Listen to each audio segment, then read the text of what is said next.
नमस्कार। Business plus television HD को प्रस्तुति कार्यक्रम विशेष संवादमा यहाँलाई हार्दिक स्वागत गर्दछु। म सचिता। विशेष संवादमा हामी कुनै न कुनै विषय वस्तुमा रहेर विशेष संवाद गर्दै आइरहेका छौं।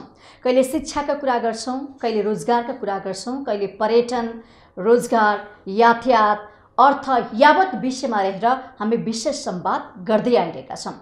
आज हामी यो विषयमा विशेष गरी यातायात व्यवसाय, त्यसमा पनि सुन्दर ट्रेडर्स प्रालीको अवस्था के छ भनेर कुराकानी गर्नेछौँ।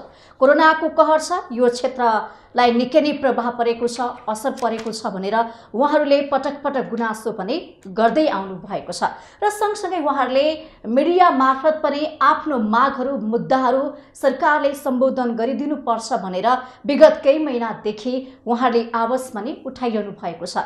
तर भर्खरै मात्र सरकारले निकै नै आकर्षक र सँगसँगै सबैले सकारात्मक रूपमा टीका टिप्पणी गरिरहनु भएको छ यस वर्षको बजेटलाई। बजेट सबै पक्षलाई समेटेको छ, राम्रो छ र त्यसैगरी यातायात व्यवसायले पनि यो बजेटले समेटेको छ। हाम्रो मागहरू केही प्रतिशत सम्बोधन भएको छ भनेर उहाँहरूले खुसी पनि व्यक्त गर्नु भएको छ। आज हामी विशेषतः यो विशेष संवादमा सुन्दर ट्रेडर्स प्रालीले जुन बजेट आइसकेपछि बजेटलाई कुन रूपमा लिएको छ, यो बजेट कतिको सकारात्मक छ, उहाँहरूलाई कतिको सपोर्ट गरेको छ र सँगसँगै कोरोनाको कहरले पारेको असर, उहाँहरूको हक अधिकारको कुरा, उहाँहरू कसरी सञ्चालित हुनुहुन्छ, अप्ठ्यारो समस्या यावत विषयमा रहेर आज हामी विशेष संवाद गर्नेछौँ। र संवादको लागि यति बेला हामीसँग हुनुहुन्छ सुन्दर ट्रेडर्स प्रालीका अध्यक्ष भेषबहादुर थापा सर। नमस्कार। आराम हुनुहुन्छ? आरामै छ। के गर्दै हुनुहुन्छ आजभोलि? आजभोलि त के गर्नु, जे भने सरकारलाई सबै बन्द भए पनि नेपाल सरकारलाई हामीले घचघचाउने काम त्यही पनि छोडेका थिएनौँ। हजुरकै कार्यक्रममा पनि योभन्दा एक महिना अगाडि हामीले एउटा कुरा भनेको थियो, नेपाल सरकारले तत्काल विद्युतीय सवारी साधनमा यो प्रस्तावलाई नियन्त्रणमा राख्न नसक्ने हो भने आफ्नो देशमा उत्पादित विद्युत पनि नाश भएर जाने अवस्था आउँछ भनिसकेपछि भनौँ हजुरको कार्यक्रमबाट निक्लेको केही दिनभित्रै सम्माननीय प्रधानमन्त्रीज्यूले विद्युतीय सवारी साधनमा तपाईँहरूको के समस्या छ, समस्यासहित म कहाँ आउनुहोस् भन्नुभयो। अनि हामी सम्माननीय प्रधानमन्त्रीज्यूका परेको समस्यासहित लिएर गयौँ। त्यहाँ माननीय अर्थमन्त्रीज्यू अनि अर्थ सचिवज्यू सबैलाई उहाँले राखेर के हो त विद्युतीय सवारी साधन, त्यहाँमाथि सार्वजनिक भेहिकललाई कसरी अगाडि बढाउन सकिन्छ र कसरी तपाईँहरूले बढाउन सक्नुहुन्छ। र सम्माननीयज्यूले नै एउटा शब्द के बोल्नुभयो भने तपाईँहरूले त एसएमएल पनि प्लान लिएर आउनु भएको थियो, त्यो चाहिँ के भयो भन्ने उहाँहरूले निकाल्न सकेपछि हामीले सम्माननीय प्रधानमन्त्रीज्यूलाई चाइनाको हाम्रो कम्पनीको सिओ लगायत सबैले भेटेर पनि यो कुरा जानकारी गराइसकेका थियौँ। अनि सम्माननीय प्रधानमन्त्रीज्यूले यो रोक्न त नपर्ने हो, कसरी के भइरहेछ भन्दा हजुर बजेटमा समावेश भयो भने हामीलाई आउन अति सरल हुन्छ र बजेटमा यो सम्बोधन नभइकन हामी आउँदा त विभिन्न समस्याहरू झन्झटिलो समस्या छ, हाम्रो कानुनी नै झन्झटिलो समस्याबाट हामी गुर्जिनुपर्ने अवस्था आइसक्यो। सम्मानज्यूले तत्काल यसलाई राहत अगाडि बढाइदिनुपर्छ भनेर सम्मानज्यूले यसमा चाहिँ म सकारात्मक छु भन्नुभएको थियो। त्यसैको आधारमा यस वर्षको बजेटले तपाईँहरूको माग सम्बोधन गरेको बजेट कस्तो लाग्यो तपाईँलाई समग्रमा भन्नुपर्दा चाहिँ? बजेट त अब हाम्रो यातायात क्षेत्र, अटोमोबाइल क्षेत्रलाई पनि एकदम निकै नै राम्रो बजेट आएको छ यसपालि। यो बजेटलाई त समग्र यातायात अटोमोबाइल व्यवसायदेखि लगेर यातायात व्यवसाय सञ्चालन गर्नेसम्मलाई केही राहत होला अवश्य। त्यसमाथि पनि डिजल पेट्रोल गाडी सञ्चालन बिक्री वितरण गर्ने लाई पनि यसले समेटेको छ भने र यो समग्रमा हेर्नुपर्दा यो बजेट चाहिँ निकै नै राम्रो छ। तर राम्रो छ भन्दा कार्यान्वयनको पक्षमा चाहिँ त्यति नै जटिल पनि छ यो।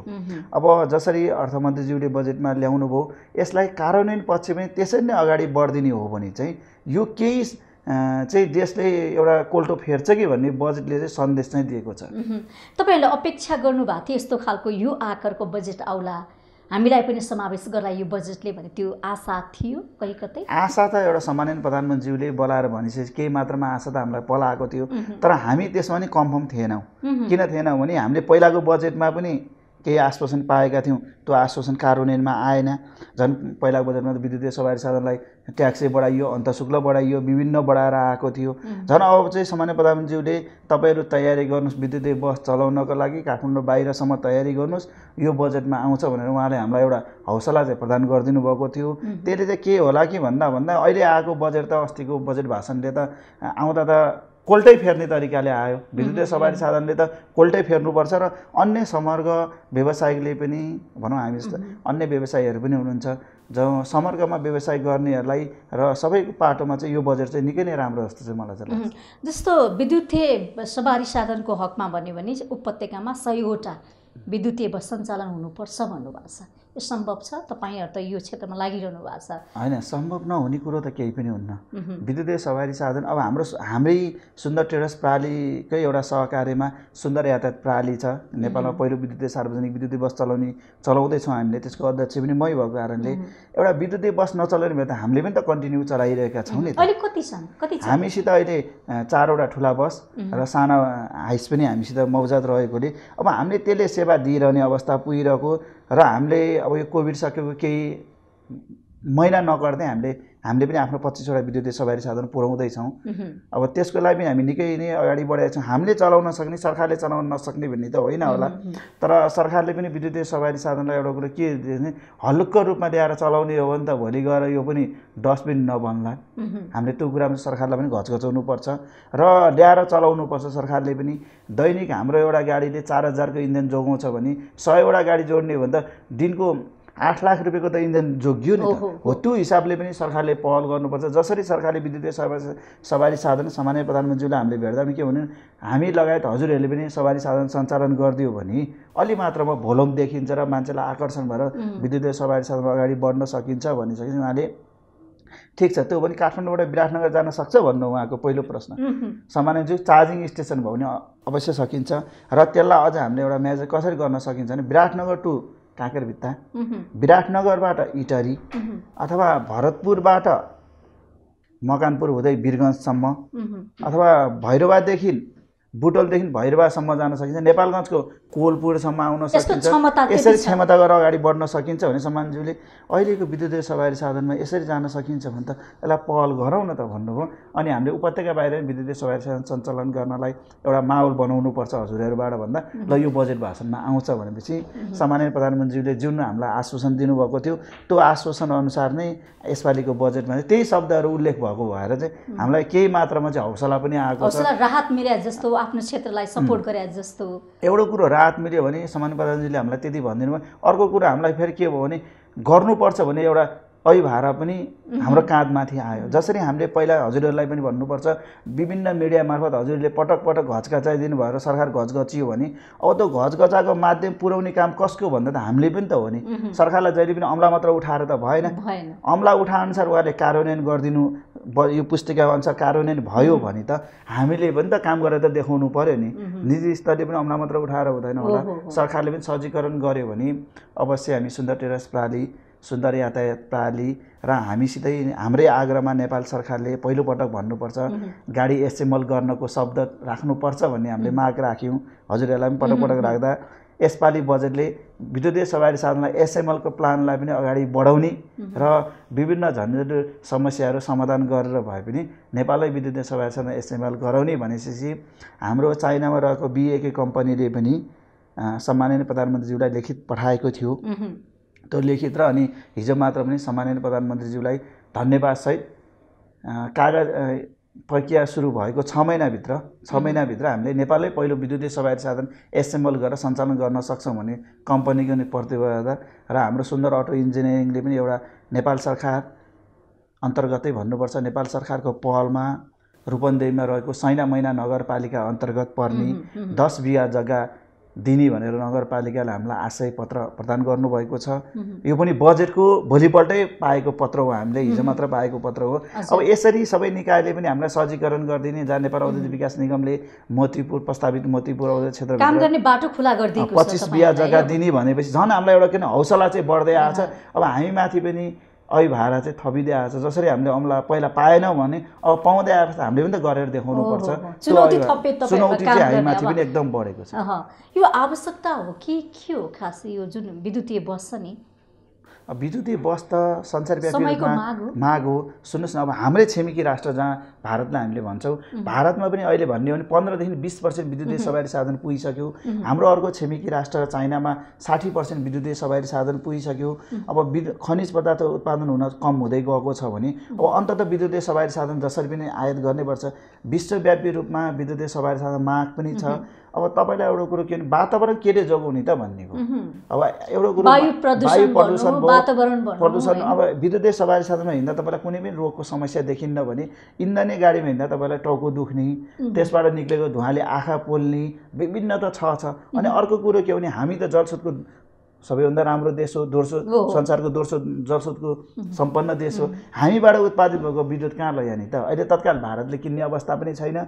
छिमेकी राष्ट्र बङ्गलादेशमा निर्यात गर्नुपर्ने, बिक्री गर्न सक्ने हामीसित क्यापेसिटी पनि छैन र हामीले के गरेर खपत गर्ने त विद्युतीय सवारी? भने त्यसको लागि काम भनेको त विद्युतीय सवारी साधन विद्युतीय सम्बन्धी अन्य उपकरणहरू युज हुन सक्यो भने त्यसले पावर ब्याङ्कको काम गरिदिन्छ। रातभरि खेर जाने बत्तीलाई हाम्रो गाडी र अन्यले कभर गरेर दिनभरि ऊ सञ्चालन हुन्छ भने त्यसबाट इन्धनी खर्च वर्षौँ अर्बौं रुपियाँ त इन्धनी खर्च त्यो बचत देश विकास त त्यसरी पनि हुन्छ नि त। त्यसलाई माग भन्नुभन्दा नि यो विश्वव्यापी रूपमा माग भएको रे हामीले पनि हाम्रो नेपाली दाजुभाइले पनि माग स्वास्थ्यको दृष्टिकोणले, मानवीय भनौँ, वातावरणीय दृष्टिकोणले भनौँ होइन, विकासको दृष्टिकोणले हरेक हिसाबले चाहिँ विद्युतीय सवारी साधन आवश्यक छ। बजेटको कुरा पनि इन्धनको मूल्य कति बढिरहेको छ, बाहिरबाट किनेर ल्याउनु पर्यो होइन, त्यो पनि बचतै हुने। प्रयोगमा चाहिँ कतिको आएको छ? लगभग त केही समय त बितिसकेको छ नि विद्युतीय सवारी साधन सञ्चालनमा आएको।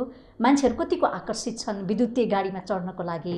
विद्युतीय सवारी साधन आकर्षण त यस्तोसम्म देखियो कि हामीले काठमाडौँको रिङ रोडमा सञ्चालन गरेका थियौँ र सूर्यविनायक काठमाडौँ सञ्चालन गरेका थियौँ। हाम्रो गाडी आउँछ भने 15 मिनटदेखि 20 मिनटसम्म यात्रु वेट गरेर बस्दिने। किन भन्दा त्यसमा जाँदाखेरि हामीलाई टाउको दुख्दैन, कोचेर यात्रा गर्नु पर्दैन, खुला छ गाडी भनेपछि। अनि त्यसभित्र पनि अब कति यात्रु राख्नुहुन्छ तपाईँले गाडीभित्र? हामीसित क्यापेसिटी 70 हो भने हामीले 70 राख्दैनौँ। कहिले पनि हामीले 50 देखि 60 को हाराहारी मात्र राख्छौँ र हाम्रो गाडीमा एक अर्कामा कहिले पनि टच गर्नु पर्दैन। सामाजिक दूरी अब नै कायम हुन्छ। र तपाईँले याद गरे हाम्रो गाडी यहाँले चढेर पनि हेर्नु होला, कसैसित टच पनि हुनु पर्दैन। त्यत्रो यात्रु बसे पनि। अनि त्यो भित्र पनि के छ भने पुरानो गाडीको झन् नै 40%मा सिसा फिट गरिएको छ। बाहिरको वातावरण क्लियर शुद्ध देखिन्छ र त्यसमा अहिले आएको नयाँ टेक्नोलोजी भनौँ हामी युवा पुस्ताले अथवा अन्यहरूले स्मार्ट कार्डहरू युज गर्न सक्नुहुन्छ, पेमेन्ट सिस्टमबाट तिर्न सक्नुहुन्छ, QR कोडबाट गाडीमा पेमेन्ट गर्न सक्नुहुन्छ, विभिन्न सिस्टमहरू छ। अनि तपाईँको यात्रु पैसा नै दिनु परेन।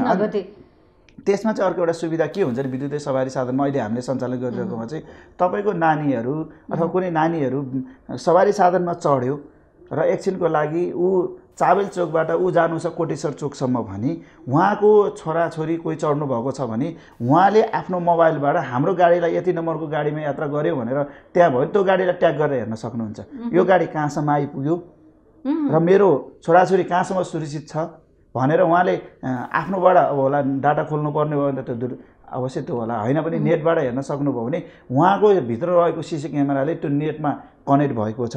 त्यसले भएपछि आफ्नो सन्तान पनि बालबच्चा पनि स्कुल गएको बालबच्चा अथवा केही भएको पनि सुरक्षित योसम्म आयो है भन्ने कुरो आफैले पनि हेर्न सक्ने प्रत्यक्ष त्यसो टेक्नोलोजी फिट भएको गाडीहरू हुने यिनीहरू। त्यसपछि विद्युतीय सवारी साधन त्यसमा आकर्षण हुन्छ। यो अरू गाडीहरू फुल रूपमा आकर्षण छ।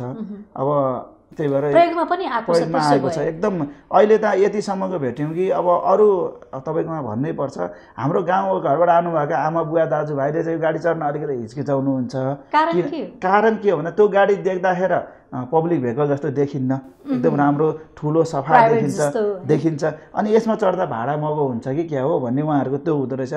अनि जसरी अहिले हाम्रो विभिन्न पेसामा रहनुभएकाहरू चाहिँ सकेसम्म त्यो गाडी युज गर्नुहुन्छ। किन भन्दा निर्धक्कभित्र बसेर शान्तपूर्ण यात्रा गर्न पाइयो, आवाज छैन, ध्वनि छैन, केही छैन। त्यसमा चाहिँ हामीलाई छ। अहिले हामीले पनि त्यही भएर काठमाडौँ महानगरपालिकालाई पनि सचेत गराएका छौँ। यो सचेत भएर हामीले एउटा बोर्ड राखिदिएर नै, किन भन्दा त्यो विद्युतीय सवारी साधनमा चढ्दा भाडा दर महँगो होइन है, उही भाडा दरमा हो र सुविधा सम्पन्न छ।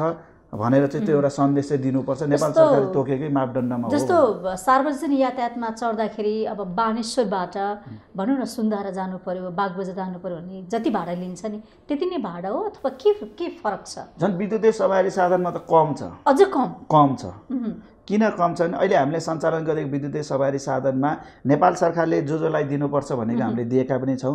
त्यसबाहेक नै हामीले के अरे छुट पनि दिनुभएको छ अनि त्यसमध्येमा अझ हामीले 10% चाहिँ विद्युतीय सवारी छ। किन हामीले इन्धन किनेर चलाउनु नपर्ने अवस्था भएकोले, किन भन्दा हाम्रो 800 रुपियाँको विद्युतले दिनभरि कुद्छ त्यो गाडी भने डिजेलको गाडीले दिनको 4400को इन्धन हालेर पनि कुद्ने उत्ति हो, हाम्रो 800कोले कुद्ने उत्ति नै भएको भएर हामीले त्यसमा एक्स्ट्रा 10% छुट दिएका छौँ। अझै हाम्रो चाहिँ गाडी त्यो देख्नाले मान्छेहरू किन यसमा भाडा दर महँगो हुने हो कि भनेर पटक पटक भयो। हामीले त्यसमा ठुला सूचना पार्टी पनि राखेका छौँ। हजुरहरूको मिडिया मार्फत पनि पटक पटक यो कुरा जानकारी गराउँछ। विद्युतीय सवारी साधनमा भाडा दर महँगो छैन, उही भाडा दरमा हो र सहुलियतहरू छ, युज गरिदिनुहोस् भनेर हामीले अझ बढी सेवा सुविधा बढी छ। अन्य गाडीमा हामी कोचाकोच भएर सामान कहिले छुट्ने हराउने, कहिले मान्छेलाई ठिक ठाउँमा नओह्रालिदिने त्यो समस्या छ नि सार्वजनिक यातायातमा। त्यो समस्या उहाँले चढाउनुहुन्छ कोचाकोच गरेर एउटा यात्रुको गन्तव्यमा नझारिदिने, अलिक पर झारिदिने, कति समस्या देखिया छ नि त। त्यो समस्या त अब केही ट्राफिकले पनि समस्या हुन्छ, गाडी रोकेर उतार्नबाट चढाउन पनि समस्या छ हाम्रो। त्यही भएर कहिले अलिक पर पुग्छ भने कहिले नजिक पुग्न सक्छ।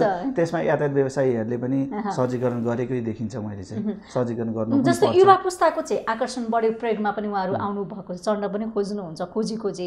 अब यो वृद्ध भनौँ न ज्येष्ठ नागरिकहरूलाई चाहिँ कसरी आकर्षित गर्ने, यसको बारेमा जनचेतना कतिको फैलाउने, झन् वृद्धहरूलाई आवश्यक पर्छ नि त होइन, उहाँहरूको अब स्वास्थ्यको कुराले होस्, आनन्द बस्न पाइन्छ त्यो हिसाबले पनि त। अस्ति हामीले बिचमा त्यसपछि जनचेतना फैलाउनुपर्छ भनेर काठमाडौँदेखि सूर्यविनायकसम्म र रिङ रोडमा जहाँ ज्येष्ठ नागरिक दिवसको दिन अझ अरूलाई नचढाए उहाँलाई निःशुल्क यात्राको भनेर हामीले बोर्डसहित राखेर पनि यात्रा गरायौँ। त्यो गराउँदा पनि अनि हामीसित सानो रहेको हाइसहरूबाट पनि त्यही नै हामीले सेवा दिँदा उहाँहरूलाई किन जनचेतना फैलिँदै जान्छ हो। त्यही भन्नलाई पनि के भने हाम्रो सुन्दर यातायातले चलाएको गाडीले मात्र जनचेतना पुगेन।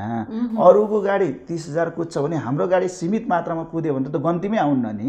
त्यही भएर नेपाल सरकारले पनि 100 वटा गाडी हालिदिने, साझा यातायातले पनि 40 वटा गाडी हालिदिने, प्रदेश सरकारले पनि गाडी हाल्दै जाने हो भने गाडीको भोल्युम धेरै देखियो भने त त्यसले त अवश्य पनि आकर्षण बढ्दै जान्छ र उहाँहरूलाई पनि अवश्य हामीले मन जितेर हाम्रो गाडीमा सेवा गर्ने मौका पाउनेछौँ भन्ने आशा चाहिँ लिएको छ।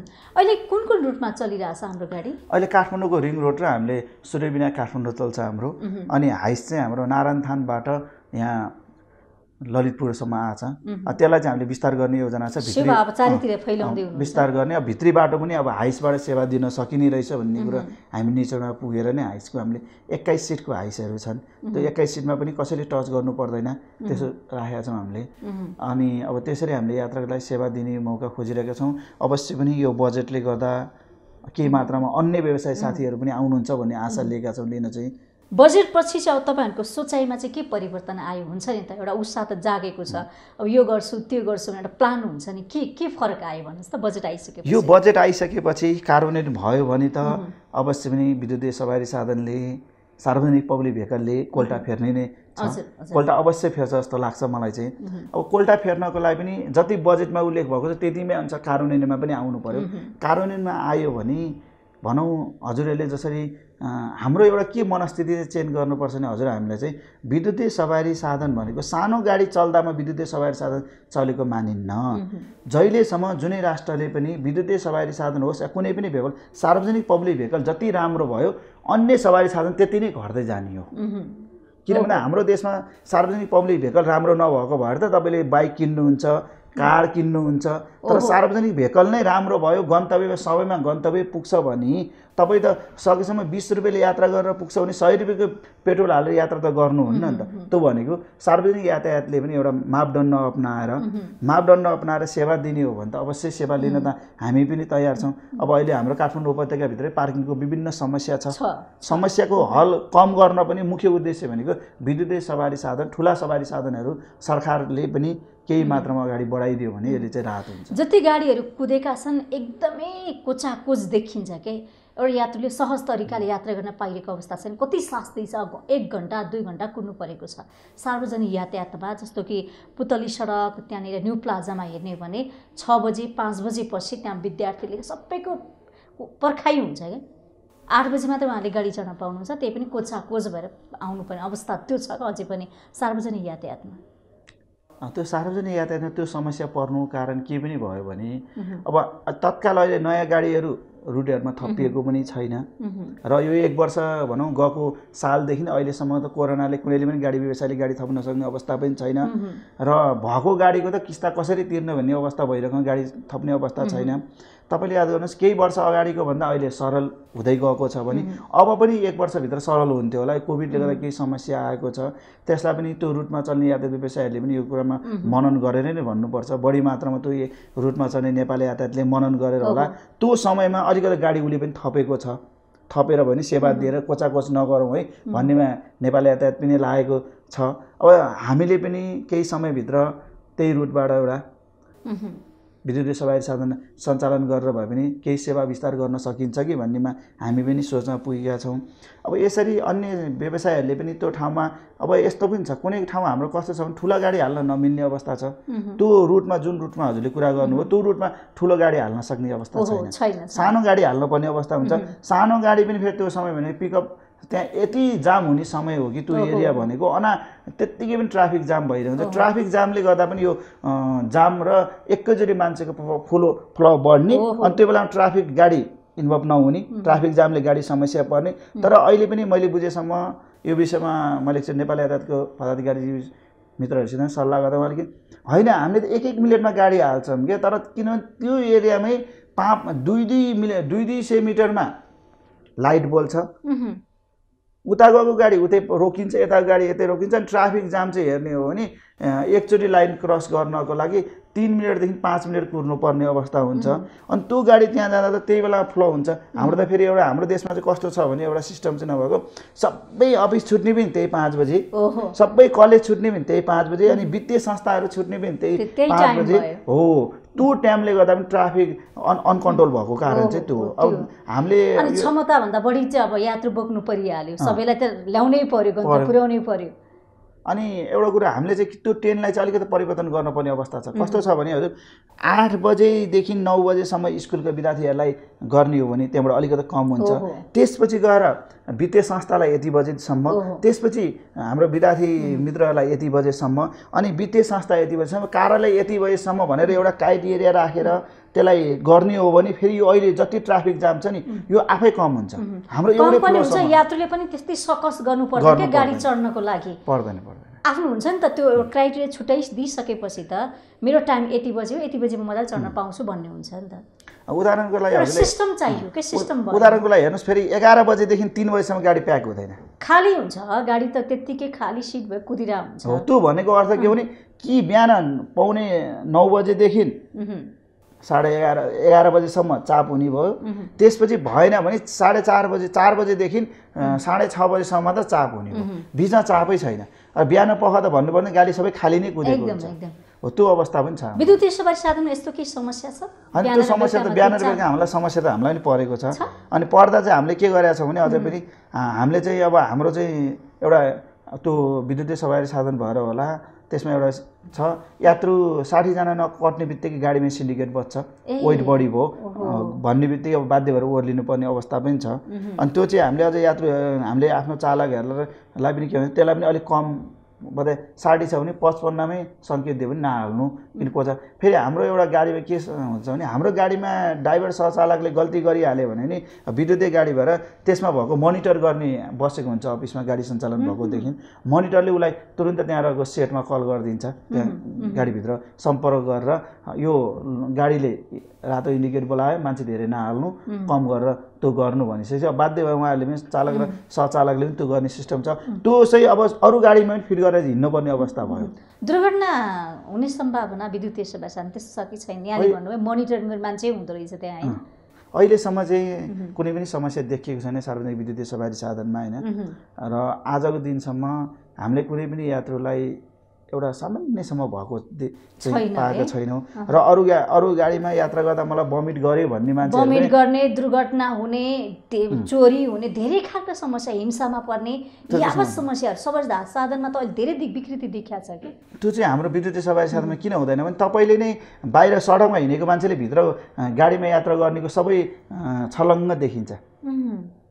अनि अगाडिबाट हेर्ने भने पछाडिको सिसासम्म देखिन्छ, त्यत्रो सिसाहरू फिट भएको हुन्छ। फेरि गाडीभित्र नै 9-9वटा सिसी क्यामेरा फिट भएको हुन्छ। तपाईँले पेमेन्ट तिरेकोदेखि तपाईँ गाडीमा चढेकोदेखि लगेर तपाईँको बाहिर कहाँसम्म ओर्लिनु भयो भनेर भित्रपट्टि सिसी क्यामेरा 9वटा गाडीमा फिट गरेको हुन्छ भने ड्राइभरले नदेख्ने गरेर अझ 2टा क्यामेरा फिट भएको छ त्यहाँ। त्यो चालकलाई पनि थाहा हुन्न है कहाँ फिट गरेको छ यो भनेर। फिट चाहिँ गरेको हुन्छ गाडीभित्रै, त्यो चालकलाई पनि थाहा हुन्न। त्यो चाहिँ किन थाहा हुन्न भने भोलि गएर हाम्रै चालकले पनि कसैसित बदमासी गरेर हातेमालो गरेर त्यहाँ कुनै घटना घट्छ कि भनेर त्यो चाहिँ चालकलाई पनि थाहा हुन्न। त्यो क्यामेरा कसलाई थाहा हुन्छ, हाम्रै भित्र रहेको मेकानिकल इन्जिनियरले मात्र खोल्नु पाउँछ। उसले पनि फेरि खोलेर हेर्न मिल्दैन। केही गरी त्यो घटना घटिहाल्यो भने गएर खोलेर त्यो डिस झिक्न मिल्यो, होइन भने फेरि त्यसमा चाहिँ हाम्रो 3 दिनभन्दा बढीको चाहिँ रहँदैन। घटना घट्यो भने तुरन्त थाहा हुने भएर 3 दिन त हामीले झिक्न मिलिहाल्छ, त्यो हुन्छ। त्यसरी राखेको र विद्युतीय सवारी साधनमा हजुरलाई भन्नुपर्छ, सुन्दर यातायातमा एउटाले सामान छुटाउनु भएको छ, बहुमूल्य सामान छुटाउनु भएको थियो भन्ने हो भने त्यो झन् 30 लाखभन्दा माथिको नै रहेछ। उहाँ एयरपोर्टबाट चढ्नुभएको रहेछ। उहाँले चढ्नुभयो तर छुट्नुभयो, छुटेपछि उहाँलाई गाडी चढेको भन्ने याद भयो। तर उहाँले त्यो सामान छुटाएर उहाँले प्रहरीमा उजुरी दिँदासम्म हामीले ट्राफिक प्रहरीले हाम्रो यस्तो यस्तो किसिमको झोला हाम्रो गाडीमा छ, त्यो सुरक्षित छ, हाम्रो गाडीले नजिक रहेको प्रहरी पोस्टलाई बुझाइदिन्छ भनेर हामीले नै प्रहरीलाई खबर गरिसकेका थियौँ कि। अनि उहाँहरूले त्यो मान्छे आत्तिएर प्रहरीमा खबर गर्नुभएछ। प्रहरीले खबर गर्ने बित्तिकै तपाईँको यस्तो यस्तो किसिमको झोला हो भन्दा हो, ल यो गाडी झोला यस्तो किसिम छ, यो गाडी यहाँसम्म पुगेको छ, नजिक रहेको तपाईँ जानुहोस्, न त यो गाडी चालकको नम्बर यति हो, यसमा सम्पर्क गरेर तपाईँले लिनुहोस् है भन्नुभयो। तर पछि उहाँले जाँदा खुसी भएर 30 लाख जति रहेछ, हाम्रै ड्राइभरलाई पनि झन् 50,000 रुपियाँ खुसी भएर दिनुभयो। तर उहाँलाई एउटा कुरा त्यो दिँदा त ड्राइभर पनि खुसी भयो, तर त्यहाँभित्र भएको सिस्टमले गर्दा उहाँको सामान त थाहा भएको हो नि त। सुरक्षित यात्रा गराउनलाई त्यो पनि हामीले गराएको छौँ। अबको यात्रा भनेको सुरक्षित यात्रा त हो नि, साथी व्यवहारको यात्रा हुनु पर्यो नि। अब कसरी अगाडि बढ्ने त? अब जस्तो यहाँले भन्नुभयो चुनौती छ कार्यान्वयनमा भन्ने कुरा गर्नुभएको छ।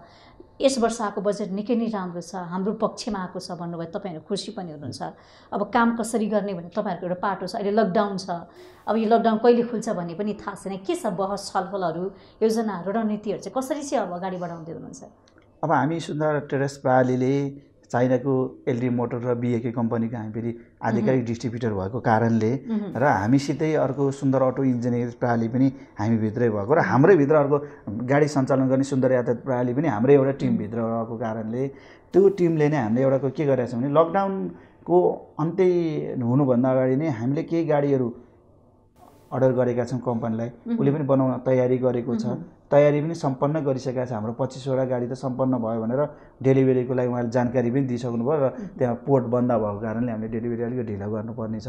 त्यो अवस्था छ भने अब हामीले सुन्दर अटो इन्जिनियरिङ प्रणालीले पनि भनौँ सम्भावित 7 दिएमा हामी यो वर्षभित्र यो वर्ष नकटाइकन हामी पहिलोपटक नेपालमै एसेम्बल गरेको विद्युतीय सवारी साधनबाट हाम्रो यात्रालाई यो एसेम्बल भनेको के? कतिलाई पनि जिज्ञासा हुन सक्छ, यसको बारेमा प्रश्न पार्छ। एसेम्बल भनेको यस्तो विद्युतीय सवारी साधन एसेम्बल प्लान भनेको चाहिँ पहिलोपटक नै भन्नुपर्छ। अब सबै पार्ट्स अहिले हामीले बनाउन सक्ने अवस्था छैन, त्यहाँमाथि विद्युतीय सवारी साधनको अहिले चाहिँ हामीले सम्पूर्ण पार्ट्सहरू चाइनाको हाम्रै कम्पनी एलडी मोटर र बिएके कम्पनीबाट आयात गरेर हामीले यहाँ राख्छौँ। यहाँ राखेपछि हामीले रूपन्देही जिल्लाभित्र यसलाई जडान गरेर हाम्रै आफ्नै प्राविधिकले जडान गरेर हाम्रै आफ्नै प्राविधिकको रेखदेखमा सामान फिट गरेर सञ्चालनमा लिएर आउनेछौँ भने यो सञ्चालन ल्याउँदाखेरि अहिले रहेको ढुवानी खर्च र विविध खर्चमा अझ पनि 15 देखि 20% कम हुन्छ। त्यो हुनु भनेको त अन्यले पनि विद्युतीय सवारी साधन सञ्चालन गर्न त खुल्यो नि त बाटो त। त्यो मूल्य घट्दै गएपछि त विद्युतीय सवारी साधनमा आकर्षण पनि बढ्छ र आफ्नै देशमा एसेम्बल भइसकेपछि उहाँहरूलाई पनि एउटा कुरा के हुन्छ ए अब हामीले पार्ट्स पाउँछौँ है, के गरी सामान बिग्रिहाल्यो भने हाम्रो त आफ्नै देशभित्र पनि त एसेम्बल उद्योग छ, त्यहाँ गएर पनि त हामीले सामान ल्याएर फिट गर्न सक्छौँ भन्ने एउटा मान्छेमा पनि हौसला पनि बढ्छ। त्यही हौसलाको आधारमा नै भन्नुपर्छ सुन्दर अटो इन्जिनियरिङ प्रणालीले केही महिनाभित्रै काठमाडौँ नेपालभित्रै एउटा एसेम्बल प्लान ल्याएर हामीले विद्युतीय सवारी साधनलाई ठुलो भेकलहरूलाई भएपछि हामी सानो पनि अगाडि नै बढाउँछौँ।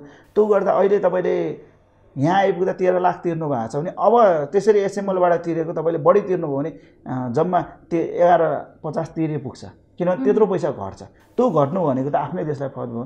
अनि सामान पाउने ग्यारेन्टी पनि हुँदो रहेछ क्या एसेम्बल भइसकेपछि। अहिले हाम्रो एउटा भनाइपर्छ, मैले नै बाध्य गरेर भन्नुपर्छ, चाहिने सामानहरू आज ल्याएर चलायो भने भोलि चल्छ कि चल्दैन? त्यो एउटा चिन्ता र चासो र यो प्रश्नको रूपमा पनि उठेको छ चाइनिज सामानहरू चल्छ कि चल्दैन भने। त्यही चाइनाले पठाएको युरोपमा तपाईँले युरोपबाट आउने गाडीहरूमा पनि त्यही चाइनिज सामानै फिट भएर आएको छ। तपाईँ अमेरिकाबाट आउने गाडीमा पनि त्यही चाइनिज सामानै फिट भएर आएको छ। अन्य एसियन मुलुकहरूबाट आउने सामानमा त चाइनिज सामानै फिट भएर आएको छ। विद्युतीय सवारी साधनमा त अहिले पनि त विश्वको 1 नम्बर त चाइना नै हो। त्यहाँ फिट भएर आएको सामान चाहिँ अरू देशबाट आउने बित्तिकै चल्ने, अनि चाइनाबाट हामीले सिधै उच्च क्वालिटीको सामान आयात गर्दा त्यो नचल्ने भन्ने त होइन नि। तर हामी व्यवसायीले पनि एउटा कुरा के विचार गर्नुपर्ने अवस्था छ भने सामान किन्ने न्युमा जुन सस्तो छ त्यो किनेर ल्याएर त्यो चाहिँ नचल्नु सक्ला, त्यो चाहिँ गर्नु भएन। हजुरलाई मैले एउटा उदाहरण साथ भन्नुपर्छ। आजभन्दा 15 वर्ष अगाडि नेपालमा जेन मोटरसाइकल, ह्वाङ मोटरसाइकलहरू, चाइनिज मोटरसाइकल म्याक्सिमम कुदेको थियो। कुद्दा हाम्रा व्यवसाय साथीहरूले पनि के गरे भने चाइना गएर जुन सस्तो छ त्यही सामान उठाएर ल्याइदिए। अन्ततः 6 महिनापछि र 2 वर्षभित्र चाइनिज बाइकको अस्तित्व सुद्धा मेटियो र नेपालमा अहिले चाइनिज बाइकको अस्तित्व खोज्नुपर्ने अवस्था छ। त्यसको त्यो असर भनेर किन हामी व्यवसायीले निम्ताइदिएको असर हो क्या। फेरि हामीले त्यहाँ गएर पनि कम्पनीको वारेन्टी हेरेर कम्पनीले कस्तो हिसाबले गाडी उत्पादन गर्छ, बाइक कस्तो उत्पादन गर्छ, यसले विश्वमा कुन कुन देशमा सप्लाई गरेको छ, सबै कुरो मनन गरेर कम्पनीलाई पनि भागीदारी बनायो भने त त्यो कम्पनीले पनि आफ्नो इज्जतको लागि पनि त सामान त राम्रो दिन्छ। अब हाम्रै भनौँ न बिएके कम्पनीले दिएको सामान हामी लकडाउनको यत्रो अवधि भयो, हामीले लकडाउन सरकारले खोलेको दिन सञ्चालन गर्न सक्ने क्यापेसिटीमा छौँ हामी। हुन त त्यही चाइनिज सामानै हो, चाइनिज मात्र भनेर पनि हुन्न क्या। हामीले कुन सामान ल्याउँदैछौँ भन्ने कुरा हामीमा पनि एउटा नीति हुनु पर्यो। अब हजुरले चलाउनु भएको मोबाइल पनि ब्याट्री हेर्नुहोस् चाइनाकै छ प्रायः जस्तो, होइन त? सिस्टम चाइनाकै छ। त्यो सिस्टम कसरी चल्यो भन्दा उसले उच्च क्वालिटीको सामान ल्याएर फिट गरेर हाम्रो बजारमा ल्यायो, चल्यो। हो, हामीले पनि त्यो उच्च क्वालिटीको सामान ल्याएर चलाउने भने चल्दैन भन्ने छैन, चलेकै छ।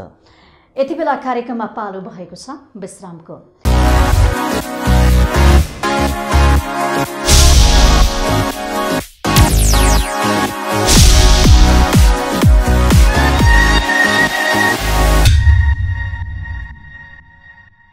विश्रामपछि फेरि पनि स्वागत गर्दछु कार्यक्रम विशेष संवादमा। विशेष संवादमा आज हामी बेसबहादुर थापा सरसँग कुराकानी गरिरहेका छौँ। यहाँलाई फेरि पनि स्वागत छ।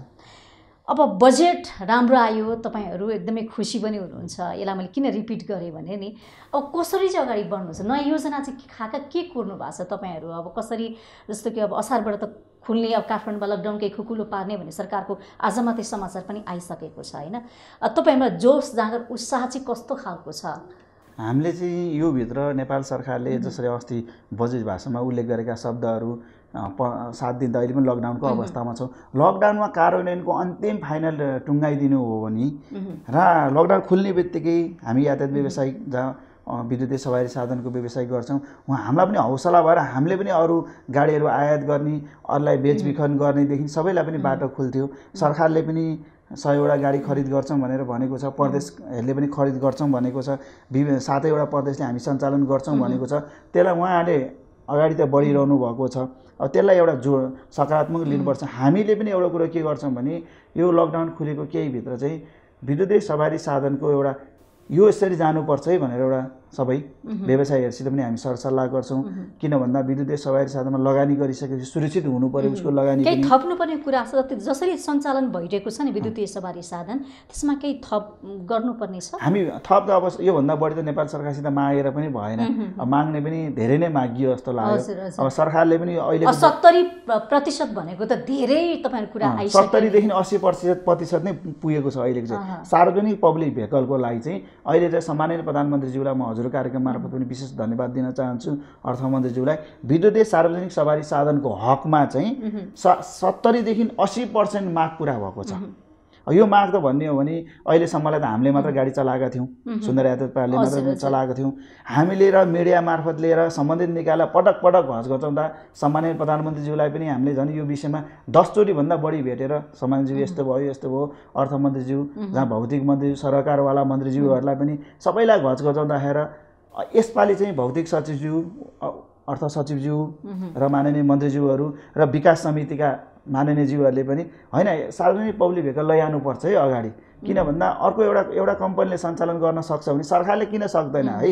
यसको विकास र विस्तार गर्नुपर्छ। त्यसपछि यो आएपछि हामीलाई पनि एउटा एकदम खुसी लागेको छ यो बजेटले। अब हामी पनि थपेर जान्छौँ, नेपाल सरकारले पनि थपेर जान्छ, अन्य व्यवसायीहरूले पनि अब यो बाटो खुलेको छ उहाँहरूले पनि थप्नुहुन्छ थपेर जाने भने विद्युतीय सवारी साधनको एउटा यो साललाई 78लाई र माहौल सिर्जना गरेर अगाडि बढ्न सक्ने हुन्छ कि सरकारी पक्षले पनि के भन्छ यो साल चाहिँ विद्युतीय सार्वजनिक सवारी साधनलाई एउटा उत्सवको रूपमा अगाडि बढाउन भनेर प्रधानमन्त्रीज्यूले भन्नुभएको छ होला कोभिड अन्त्य भइदियो भने त्यसलाई उत्सवको रूपमै अगाडि बढाउन सकिन्छ अब यो हामीलाई ठुलो महामारीको बिचमा पनि हामी यातायात व्यवसायहरू लागिरहेका छौँ सम्माननीयज्यूलाई हामी यहाँ मार्फत के भन्न चाहन्छौँ भने हजुरले जुन उत्सव नै लिएर जाने हो कि विद्युतीय सार्वजनिक पब्लिक भेहिकललाई भनेर भन्नुभएको छ त्यसको लागि हामी पनि हातेमालो गर्न हामी सुन्दर ट्रेडर्स प्रणाली सुन्दर यातायात प्रणाली हर हमेसा सम्माननीय प्रधानमन्त्रीको यो भनाइमा अगाडि बढ्छ। त्यही त सरकारले तपाईहरुलाई एउटा ऊर्जा दिएको छ। ऊर्जा चाहिँ यसपालि चाहिँ पाइयो। यसपालि तपाईहरुले ऊर्जा पाउने हिजो अस्ति निराश हुनुहुन्थ्यो, थकित हुनुहुन्थ्यो, अब के गर्न सकिदैन यो भनौँ न व्यापार व्यवसाय चौपट हुने हो कि भन्ने थियो।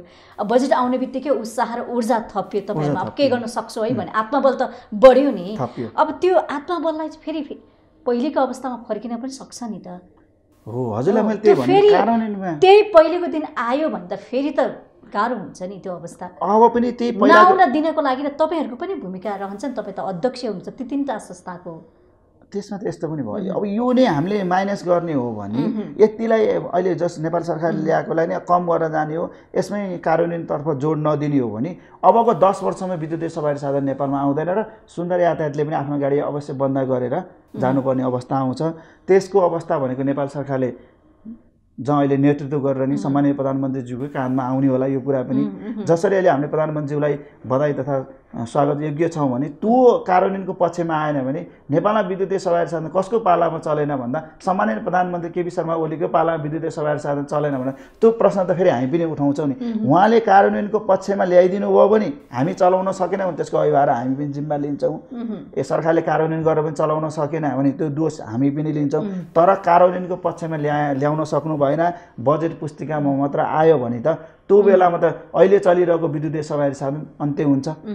भविष्य जसरी मैले हजुरलाई भने यो 15 वर्ष अगाडि चाइनिज बाइकहरूको अन्त्य भयो, नेपालमा विलय भयो। अब पनि विद्युतीय सवारी साधन विलय हुने हो भने त नेपालमा 10 वर्ष आउँदैन विद्युतीय सवारी। अब खाका चाहिँ कस्तो हुनु पर्ला स्वरूप हुन्छ नि, यसरी चाहिँ अगाडि बढ्न सकिन्छ, यसरी विस्तार गर्न सकिन्छ भन्ने योजना चाहिँ कस्तो हुनु पर्ला? अब हामीले सम्माननीय प्रधानमन्त्री नेपाल सरकार बजेट त आयो, बजेटलाई कार्यान्वयन गर्ने त्यसपछि कार्यान्वयन पछि पनि हामीले एउटा कुरा के लेखेर दिएको थियौँ सामान्य नेपाल सरकारलाई चार्जिङ स्टेसनहरू यसरी राख्नुपर्छ, यसरी राख्दा सबैलाई समस्या हुँदैन। विद्युतीय सवारी साधनको मेरुदण्ड भनेको 500 चार्जिङ स्टेसन निर्माण गर्ने भनेको छ सरकार। त्यो भन्दा नेपाल सरकारलाई हामीले ठाउँ सुद्धा उल्लेख गरेर दियौँ, यो ठाउँमा राख्दा यति कभर गर्छ, यो ठाउँमा राख्दा यति कभर गर्छ भनेर एउटा हामीले डाटा नै बनाएर प्रधानमन्त्री तथा मन्त्री परिषद कार्यालय, राष्ट्रिय योजना आयोग र भौतिक मन्त्रालयमा पेश गरेका थियौँ। त्यही हामीले 600 भनेको उहाँले 500 उल्लेख गरेर पठाउनु भएछ। त्यो 500 वटा राख्ने हो भने आकर्षण बढ्दै जान्छ विद्युतीय सवारी साधनमा। अनि आकर्षण बढ्दै गइसकेपछि मान्छेहरू बाध्य भएर लिन्छन्। अब तपाईँ आफै भन्नुहोस् 4000 को 4400 को इन्धन खर्च गरेर गाडी कुदाउनु हुन्छ कि 900 रुपियाँको विद्युत खर्च गरेर आफ्नै देशमा उत्पादित विद्युतले गाडी चलाउनुहुन्छ त? त्यहाँ पनि एउटा प्रश्न चिन्ह त उठेको छ नि।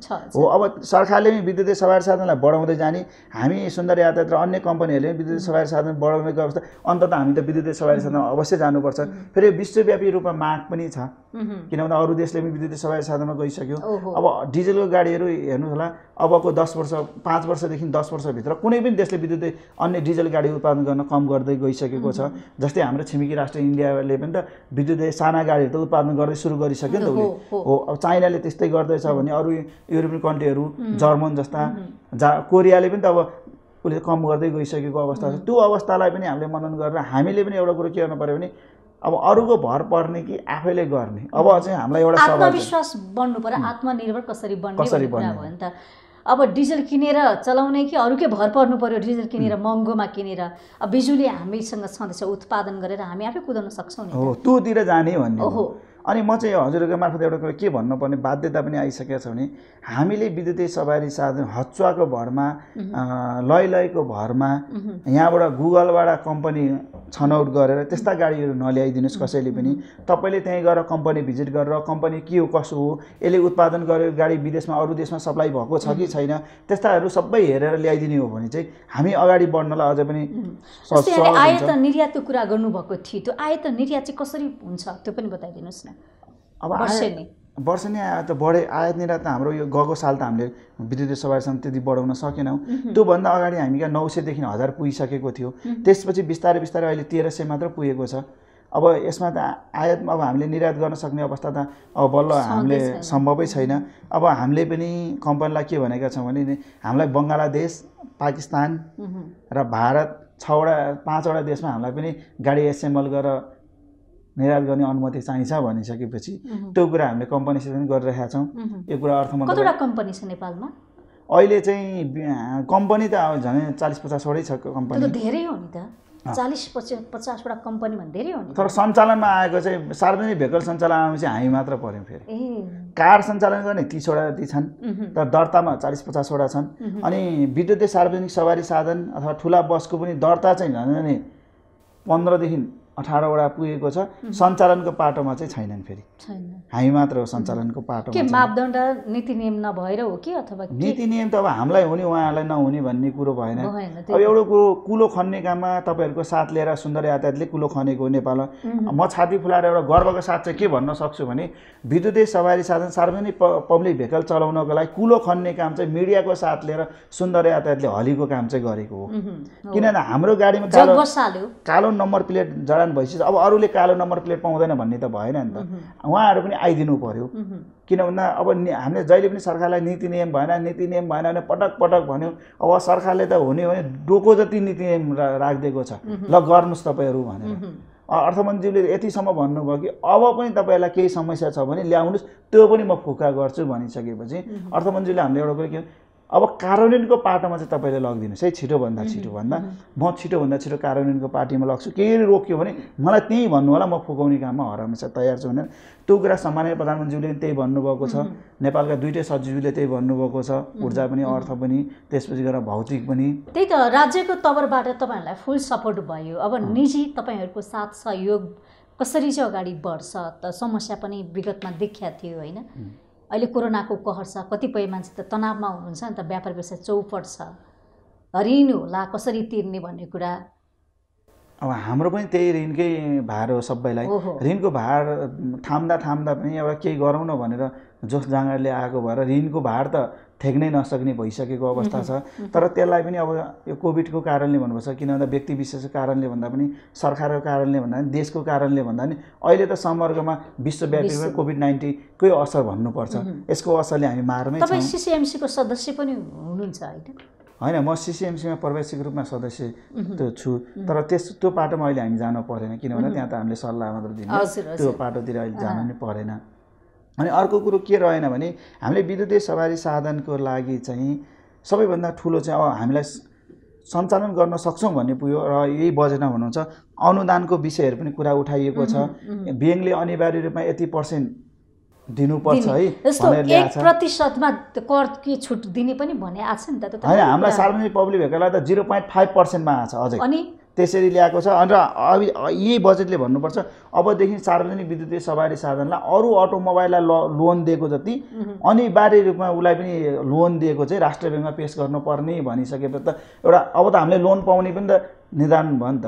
एउटा ब्याङ्कले अरू गाडीलाई लोन गर्छ भने त्यो अनुसारको हामीले पनि पाएन भने त अब त राष्ट्र ब्याङ्कले नै त्यसलाई चुकुल लगाउने बाटो त ल्यायो नि त। हो, त्यसरी चुकुल लगाउने बाटोले गर्दा एउटा कुरा सहज के हुन्छ भने र सहज त भयो नि त। अब हामीले पनि लोन पाएर पनि गरी खाने बाटो खुल्यो, वातावरण पहिले काम गर्ने हैन, सरकारले बाटो चाहिँ खोलिदियो, वातावरण पनि बनाइदिएको, ल गरी खानुस् भनेर हैन। अब यसमा वर्ल्ड ब्याङ्कले पनि सपोर्ट गर्ने भनेर आइरहेको छ। वर्ल्ड ब्याङ्कसित पनि हाम्रो 2 चरणमा कुरा पनि भएको छ, हामी पनि सहयोग गर्न तयार छौँ विद्युतीय नयाँलाई भनेर। अब त्यसरी आइसिसी अब अरू निकायहरूले पनि सपोर्ट गर्न तयार छन् हैन। अब त हामीले केही लागेन भने त हामी यतिसम्म पुगिसक्यौँ, किलोमिटर बेसमा ल्याएर पनि गाडी चलाउन सक्छौँ है भन्ने कुरोमा हामी आत्मबल बढेका छौँ। यसको लागि हामीले कम्पनीलाई पनि भनेको छौँ, अहिले हामीले पेमेन्टै पठाउन सकेन भने किलोमिटर बेसमा पनि हामी पैसा पठाउँछौँ भन्ने कुरो पनि हुँदा कम्पनीले पनि त्यो कुरा राजी भएको छ। अब जसरी उसले पेमेन्ट पाउने हो, तर हामी किलोमिटर बेसमा भने पेमेन्ट दिएर भने गाडी चलाउँछौँ भन्ने कुरामा अब त्यो कुरामा कम्पनीमा राजी भएकोले अब हामीले पनि छिटै नै धेरै। यो सुन्दर ट्रेडर्स प्रणालीमा चाहिँ कति सदस्य हुनुहुन्छ अहिले? सुन्दर ट्रेडर्स प्रणालीमा पनि हामी झन् 11-18 जनै सदस्य छौँ। सुन्दर यातायात प्रणालीमा जति सदस्य छन् सुन्दर ट्रेडर्स प्रणालीमा नि उति नै हुनुहुन्छ। अटोमोबाइल्सको कुरा दुईटै एउटै हो हाम्रो। त्यसमा चाहिँ एउटा कुरो के हो भने सुन्दर ट्रेडर्स प्रणालीले गाडी आयात निर्यात काम गर्छ भने सुन्दर यातायात प्रणालीले गाडी सञ्चालन मात्र गर्छ, चलाउने मात्र काम गर्छ। उसले पनि गाडी कसित खरिद गर्छ भन्दा सुन्दर ट्रेडर्स प्रणालीसित खरिद गर्ने हो। उसले पनि भ्याट बिलमै खरिद गरेको हुन्छ। हामी अटोमोबाइल्सको काम भनेको सुन्दर अटो इन्जिनियरिङको पाटो भनेको हामीले नेपालमा पहिलोपटक गाडी एसेम्बल गर्ने प्लान लिएर आएका छौँ। तर कम्पनी चाहिँ हाम्रो एलडी मोटर र बिएके कम्पनी नै हो। त्यही कम्पनीभित्रबाट किन 3टा कम्पनी बनाउनु भयो? एउटाबाट 3टा भयो नि त। यो एउटाबाट 3टा हुनुको मुख्य कारण के हो भने तपाईँ सेवामूलक आम्दानी हुन्छ। सुन्दर यातायातको काम भनेको सेवामूलक आम्दानी हो। उसले जनतालाई यात्रुलाई सेवा दिए बापत आम्दानी गर्ने हो भने उसले आम्दानी गर्ने संस्थाले आयात निर्यात गर्न पाउँदैन। अनि आयात निर्यात गर्न त हामीलाई छुट्टै एउटा कम्पनी चाहियो।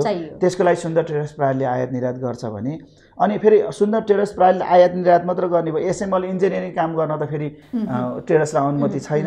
अनि त्यसमा सुन्दर अटो इन्जिनियरिङले इन्जिनियरिङ काम मर्मत गर्नु पर्यो, हाम्रो गाडी मर्मत गर्नु पर्यो अथवा केही भयो भने सुन्दर अटो इन्जिनियरिङले आफ्नै भित्रको टिमले गर्ने भयो। अनि आयात निर्यात पनि हाम्रो आफ्नै टिमले गर्ने भयो र सञ्चालन पनि हाम्रो आफ्नै टिमले गर्ने भएकोले पनि मान्छेहरूले विद्युतीय सवारी साधनमा आकर्षण बढोस् है भन्ने हाम्रो इच्छा पनि त्यसरी नै हो। किनभने एउटै गर्दा एउटा मान्छेलाई के भने मेरो गाडी बिग्रियो भने कहाँ लगेर बनाऊ भन्नु पनि परेन। त्यो अलपत्र परेन, सम्बन्धित ठाउँ भइहाल्यो। सञ्चालन कसले गर्ने भन्दा आफ्नै टिमले पनि सञ्चालन पनि गर्दैको छ। त्यो गर्दा मान्छेलाई किन मेरो लगानी सुरक्षित हुन्छ र अन्य यातायात व्यवसायहरूले पनि गाडीको सहकारी भइरहेको छ।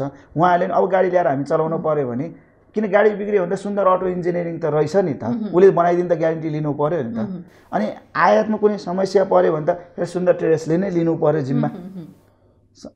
कम्पनी फरक भए तापनि त होल टिम त एउटै हो। अनि त्यो हुँदा पनि एउटा फाइदा भयो। अहिले पनि काठमाडौँमा चलेको ठुला कम्पनीहरूले पनि के गरेको हुन्छ भने उहाँहरूको फाइनेन्स पनि छ आफ्नै। उदाहरणको लागि टाटा नै लिनु, टाटा शिव प्रदीपले गाडी आयात निर्यात मात्र गर्छ भने शिव प्रदीपको त सोरुम पनि छ नि त आफ्नै। शिव प्रदीपको मर्मत सेन्टर पनि छ, फाइनेन्स छ हो, एउटै भित्र त छ नि त। नाम आउँदा के आउँछ शिव प्रदीप। हाम्रो पनि के भयो भने त्यहाँभित्र उहाँहरूको पनि सेक्टर त छुट्टै छ नि। त्यस्तो नयाँ कुनै प्रविधि ल्याउने कुरा छ? विद्युतीय प्रविधिहरू हुन्छ, अन्य नयाँ कुराहरू सेवा दिने त्यस्तो के छ योजना? अब हामीले निकट भविष्यमै भन्नुपर्छ हामीले विद्युतीय सवारी साधनबाटै नै हाम्रो कम्पनीसित सहकार्य गरेर हामीले विद्युतीय सवारी साधनलाई पनि यस्तो हो कि नयाँ सिस्टमबाट जान तपाईँको घरमै बसेर पनि यात्रुले सिट बुक गर्न सकिने काठमाडौँ बुटोल हामी छिटै हाल्दैछौँ। अब कम्पनीले पठाएको कोच बस भनेर हामीले नामाकरण दिएर गएको छौँ। त्यो चाहिँ काठमाडौँ तपाईँले आफूले बुक गरेर पनि चढ्न सक्नुभयो होइन। त्यो सिस्टम ल्याएर नयाँ सिस्टमहरूबाट जानुपर्छ भन्ने कुरामा चाहिँ हामीले मन गरेर अब अहिले हाम्रो सडक पनि भन्नुपर्दा झनै 8-9 किलोमिटर मात्र बिग्रेको होला। अरू सडक हेर्ने हो भने अहिले काठमाडौँको सडक पनि युरो मापदण्डकै छ, एकदम राम्रो बनिरहेछ। सडकहरू पनि धेरै यो युरो मापदण्डको सडकलाई यत्तिकै कायम गर्नु पर्यो क्या। यो सडकलाई बचाइराख्नु पर्यो। अब बिग्रियो भने त अवश्य पनि त्यो गाडीहरूलाई क्षति पुग्न सक्ला। तर यत्तिकै चल्यो भने त विद्युतीय गाडीहरूलाई अप्ठ्यारो पर्यो। अब त पर्दैन, किनभने हामी योभन्दा बाटो नभन्दा त हामीले चलाएर देखायौँ भने अब त हाम्रो गाडीले त त्यत्तिकै कति समयसम्म जस्तो हुन्छ चलाएको 1 वर्ष 2 वर्ष त बिग्रिने पनि हुन्छ नि। यस्तो हुन्छ बिग्रिनु भने अब सवारी साधनै बिग्रिन्न भन्ने पक्षमा त म पनि छुइनँ। अब ठुल्ठुलो सडककै कारणले बिग्रेको भन्ने सडकको कारणले त बिग्रेको छैन। सडक कारणले के चाहिँ हुँदो रहेछ भने गाडीमा चाहिँ अब हाम्रो गाडी विद्युतीय गाडी धेरै हाइटको हुँदैन, ठिक्क लो हुन्छ क्या। त्यो हुँदा चाहिँ अलिअलि पातामा ठोकिएको छ। तर सडककै कारणले गाडी बिग्रियो भन्ने पक्षमा चाहिँ हामी छैनौँ अहिलेसम्म। र टिकाउने हुन्छ, भरपर्दो कुनै पनि समस्या हुँदैन। यतिसम्म छ कि अब हाम्रो ब्याट्री 6 वर्षको वारेन्टी छ। 6 वर्षदेखि 7 वर्षको वारेन्टी छ। 6-7 वर्ष भनेको नि त्यो म्याक्सिमम अवधि हो। एउटा गाडी कति वर्षसम्म चल्छ त्यसो भए? हामी ब्याट्री यो विद्युतीय गाडीको आयु नै हुँदैन। यसको जम्मा समस्या भनेको 3टा मात्र हुन्छ। यसको ब्याट्री, मोटर र कनेक्ट, यो 3टा भनेको फेर्नुपर्ने चिज हो। ठिकै फेर्न मिल्ने चिजलाई ऊ कहिले पनि पुरानो हुँदैन। त्यो सामान नेपालमै पाइहाल्छ फेर्नको लागि पनि बिग्रिहाल्यो भने? अहिलेसम्म त पाइएको छैन। अब हामीले विदेशको गुहार्नु पर्दैन त्यसो भए? होइन, अहिलेसम्मलाई त विदेशमै गर्नुपर्छ किनभने हाम्रो नेपालमा छैन, ब्याट्रीको पनि छैन। बनाउन सक्दैन त्यस्ता सामानहरू निर्माण हामीले अहिले सक्दैनौँ, तत्काल सक्ने अवस्थामा छैन। जनशक्ति उत्पादन गर्न सकिने रहेछ तर त्यो टेक्नोलोजी भित्राउन चाहिँ हामीले नसक्दा रहेछौँ यहाँ। अनि हामीले चाहिँ त्यसको लागि चाहिँ के गर्ने सुन्दरले हजुरलाई मैले भने बिएके कम्पनी भनेको चाइनाभित्र पनि टप 10 भित्रको ब्याट्री उत्पादन कम्पनी हो। अनि हो हजुरलाई मैले के भने अहिले हामीले एलडी मोटर र बिएके कम्पनी भनेर नाम जोड्यौँ नि। बिएके कम्पनी भनेको तपाईँको हाम्रो ब्याट्री अहिले नेपालमा चल्ने गाडीहरूमा पनि छ। तर के भयो भने हाम्रो कम्पनीले सिधा कोरियामा निर्यात गरिदियो होइन, कोरियाबाट फिट भएर आयो त्यो ब्याट्री, अब हामीले बाध्य भएर होइन भन्न परिस्थिति रहेन, किन हाम्रो कम्पनीले त कोरिया त बेचेको हो नि त। त्यसको जिम्मा हामीले लिनुपर्ने अवस्था छ काठमाडौँमा नि। केही गाडीहरूमा त्यही त हामी आत्मनिर्भर बन्ने भनिरहेका छौँ नि। अब आत्ममुखी बन्ने, आफ्नो लागि आफै सामानहरू तयार गर्ने हो भने त ती सामान त आफै निर्माण गर्न सक्नुपर्छ। जस्तो कि यहाँले विदेश चाइना भारतबाट विद्युतीय गाडी देखेर हामीलाई पनि चाहिन्छ है, अब विश्वमा हामी पनि प्रतिस्पर्धा गर्नुपर्छ भनेर त्यो गाडी खरिद गर्नु भयो नि त। अब त्यो गाडी यिनै खरिद गर्ने वातावरण होइन, सामानहरू यिनै पाउने वातावरण, जनशक्ति यिनै पाउने वातावरण भयो भने त फस्टाएर जान्छ नि। हो, त्यही फस्टाउनको लागि त हामी सुन्दर अटो इन्जिनियरिङ प्रणालीले नेपालमा पहिलोपटक विद्युतीय सवारी साधन एसेम्बल प्लान ल्याएर यहीँ पनि जनशक्ति उत्पादन गर्दै जाने, रोजगार पनि पाए, धेरै मान्छे सृजना एसेम्बल भयो। प्लान राखेपछि रूपन्देवीको सैना मैना नगरपालिका अन्तर्गतभित्र कम्तीमा त्यहाँ 150 जनादेखि 200 जनाले रोजगार पाउँछ। त्यो एउटा रोजगार पाउने भयो, यहीँ नै सिपमूलक जाने भयो। अनि फेरि हाम्रो बिएके कम्पनी र एलडी मोटर कम्पनीले प्रत्येक वर्ष 2 जनालाई मेकानिकल र विद्युतीय इन्जिनियर पढाउनको लागि उसले छात्रवृत्ति दिन्छ भने त्यहाँ पनि मान्छे उत्पादन भएर यहीँ आउने भयो हाम्रो। यसरी जाँदा चाहिँ एउटा कुरो के हो भने हामीले अहिलेलाई मात्र सोध्ने भन्दा नि भोलि गएर जसरी डिजलको गाडीहरू बिग्रियो भने सम्भावना धेरै छ है, फ्युचर छ यसमा। अब डिजलको गाडीहरू यहाँले बिग्रियो भने जहाँ पनि बनाउँछ कि बनाउँदैन। विद्युतीय गाडीहरू बिग्रियो भने तत्काल बन्दैन।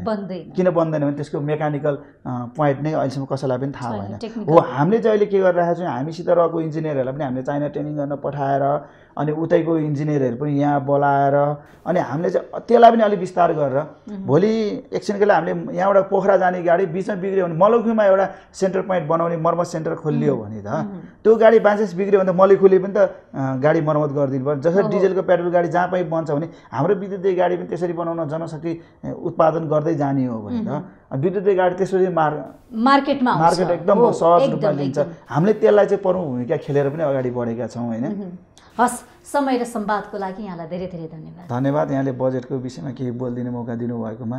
र यहाँहरू मार्फत नै हामी सरकारलाई के आग्रह गर्छौँ भने जसरी बजेट पुस्तिकामा आएर यहाँलाई हामीले हार्दिक स्वागत गर्न सकियो, कार्यान्वयन पक्षमा आएर पनि त्यसपछि कार्यान्वयन पक्ष यहाँले काम सम्पन्न गर्नु भएर तपाईहरुको पनि साथ चाहियो। त्यसपछि हामीलाई घचघचाउने काम यहाँले गरिदिनु भयो भने अवश्य यसलाई बजेट लेखिएको पुस्तिकामा लेखेको कुरा कार्यान्वयनमा आउला। होइन भने लेख्ने गत साल जस्तै लेख्ने फेरि हराउने मेटाउने फेरि अर्को साल त्यही लेख्ने कार्य नहोस्।